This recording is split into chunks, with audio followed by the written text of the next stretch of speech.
Friends,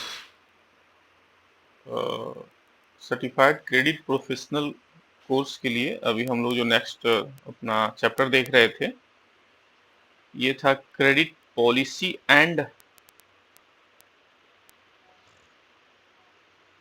types of credit sorry हाँ, ये था हमारा types of borrower and types of credit facility. ठीक है, तो इसमें हम लोगों ने इंडिविजुअल बोरोवर्स देख लिया था।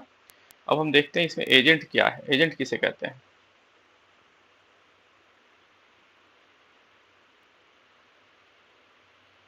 एजेंट, ठीक है, नेक्स्ट है हमारा एजेंट टॉपिक।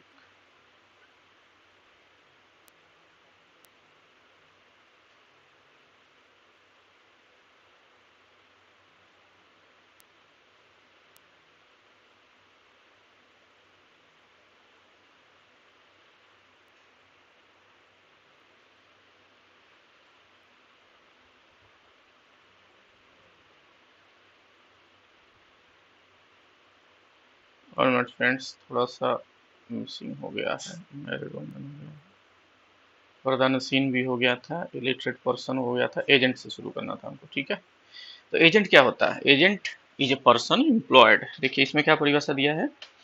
एजेंट क्या होता है? किसी भी व्यक्ति द्वारा जो ऑथराइज पर्सन होता है उसे ही हम एजेंट कहते हैं, एकदम बिल्कुल सिंपल भाषा में। ठीक है, अगर इसकी भाषा में जाएं तो कहता है an agent is a person employed by another to act on behalf of the letter.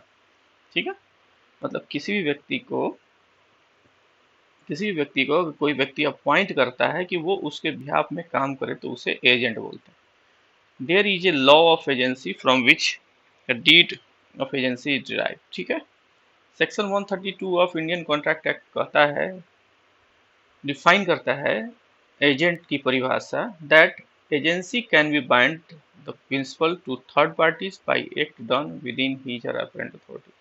तो जो एजेंसी होती है वो क्या है? बाइंड है किसके लिए? किसी भी थर्ड पार्टी के एक्ट के लिए, मतलब जो थर्ड पार्टी असाइन हुआ है विद इन हीज और apparent authority. In an emergency case में agent can do all such act for the purpose of protection of the property of the principal as a man of ordinary prudence will do under such similar circumstances in an emergency case में क्या है? agent can do all such act for the purpose of protection of the property of the principal as a man of ordinary prudence will do under such single circumstance. Agent क्या है? Simple से कहने का formula है कि जिसने उसको agent appoint किया है उसके बिहाफ में जितने भी काम हैं वो सारे काम जो है प्रिंसिपल्स के हिसाब से कंप्लीट किए जाएं। ठीक है, a lending banker must not confine himself with the apparent authority of the agent. ठीक है, कहता है कि लेंडिंग बैंक जो है वो क्या होना चाहिए?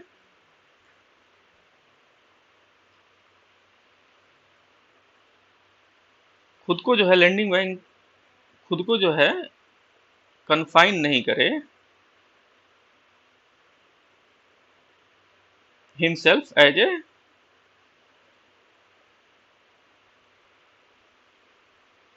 मतलब उसको सीमित नहीं करे। Lending banker must not confine मतलब सीमित नहीं करे himself with apparent authority of the agent का अथॉरिटी के रूप में। He must call for the deed of agency. ठीक है, डीड मांगना होगा एजेंसी का, and verify the extent of agent authority, and if there is restriction placed in transaction that the agent can not undertake without specific approval of the principal. ठीक है, he must call for the deed of agency and verify the extent of the agent authority, and if there are restrictions placed on the transaction that the agent cannot undertake without a specific approval। Document जो होता है executed by the agent must specifically show that such execution in his capacity as agent on behalf of the principal name. ठीक है, document जो भी execute किया गया है एजेंट के फेवर में वो क्या है, उसमें क्लियर कट लिखा होना चाहिए कि वो जो भी एक्सिक्यूशन करेगा प्रिंसिपल के बिहाफ में वो एग्जैक्ट होगा, सही होगा। A copy of deed of agency must be kept with the document। Document के साथ रखा हुआ होना चाहिए। अब देखिए section 201 narrate as how to agency terminated. अब मान लीजिए ठीक है आपने एजेंसी अपॉइंट कर दी, लेकिन उसका ये अपॉइंटमेंट तो आपने कर दिया, लेकिन टर्मिनेशन कैसे होगा in case principal revoke his authority. मान लीजिए प्रिंसिपल ने जो अपना अथॉरिटी दिया था, एजेंट बनाया था, वो अपना अथॉरिटी रिवोक कर लिया। The agent renounce his business of agency. Agent जो है री अनाउंस कर दिया अपने बिजनेस का the business of agency is completed, agency का काम खत्म हो गया। कहता है the principle of agent dice, मान लीजिए कि जिसने एजेंसी दी थी वो डाई कर गया, बिकम इंसॉल्वेंट या दिवालिया हो गया और अनसाइंड हो गया, तो क्या होगा उस केस में एजेंसी टर्मिनेट हो जाएगी। Section 238 of the Indian contract act says that the principal is liable for all the act of agent. ठीक है, प्रिंसिपल के ने किसी को अपॉइंट किया एज एजेंट, तो एजेंट जो भी वर्क करेगा उसके लिए प्रिंसिपल लायबल है। ठीक है, अटॉर्नी किसे बोलते हैं? अटॉर्नी जैसे हम लोग देखते हैं ना, पावर ऑफ अटॉर्नी। ठीक है, किसी ने अपनी शक्तियां किसी को डिस्ट्रीब्यूट कर दी या डिवाइड ये कर दी, नीचे में डिसेंट्रलाइज कर दी। प्रेसिडेंट अगर हैं हमारे देश के तो उनकी सारी शक्तियों का इस्तेमाल प्राइम मिनिस्टर करते हैं, कुछ शक्तियों को छोड़ के। ठीक है, उसी तरह से किसी ने power of attorney they the, bank, अगर बैंक के आप एम्प्लॉय हैं तो आपको पावर ऑफ अटॉर्नी मिलती है बैंक के हित के लिए, उसके फेवर में वर्क करने के लिए। ठीक है, a person may appoint an attorney to deal with a specific or general work on his her behalf।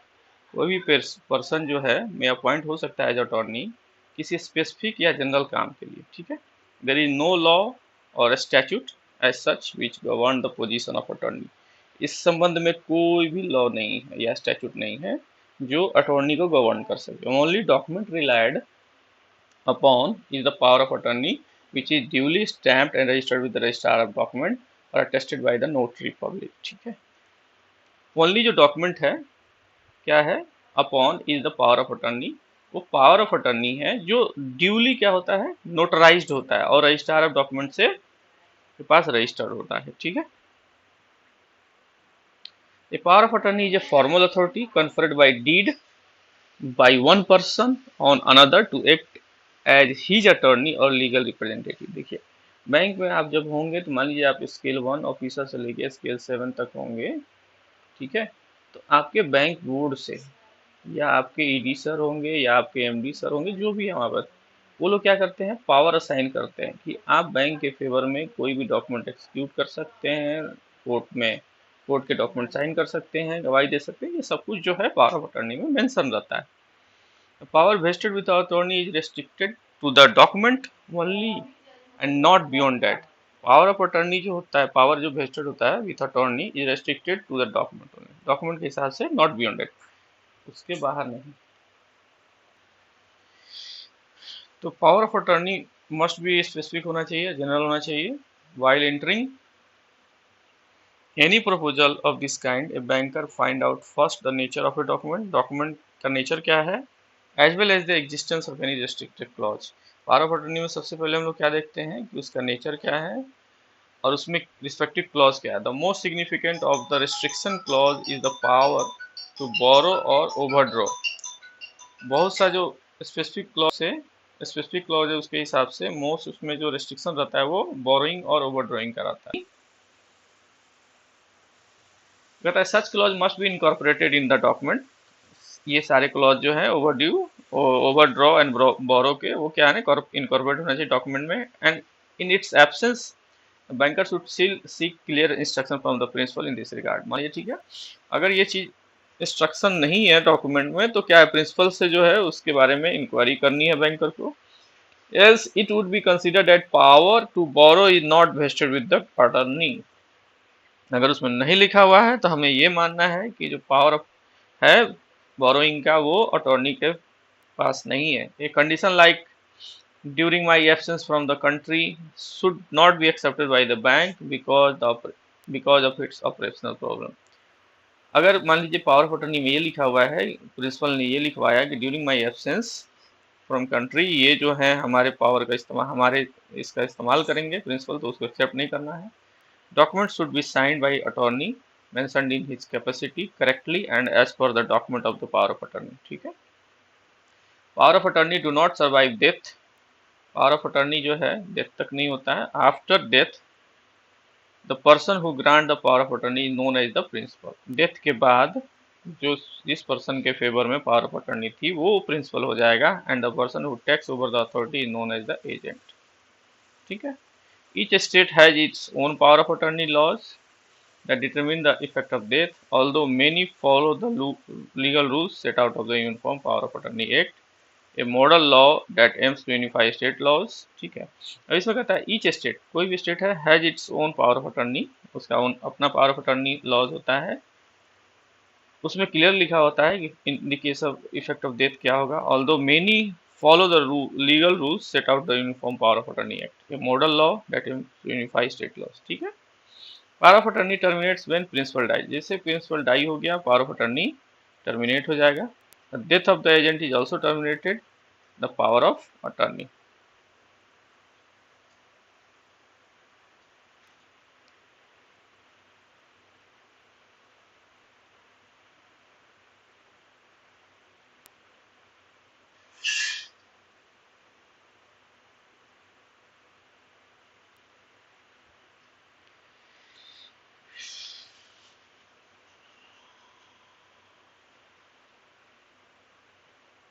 ठीक है फ्रेंड्स, आज 10 मिनट ही देखते हैं। अगर आपको चैनल हमारा अच्छा लग रहा हो तो प्लीज़ लाइक ज़रूर करिएगा, शेयर करिए, सब्सक्राइब करिए।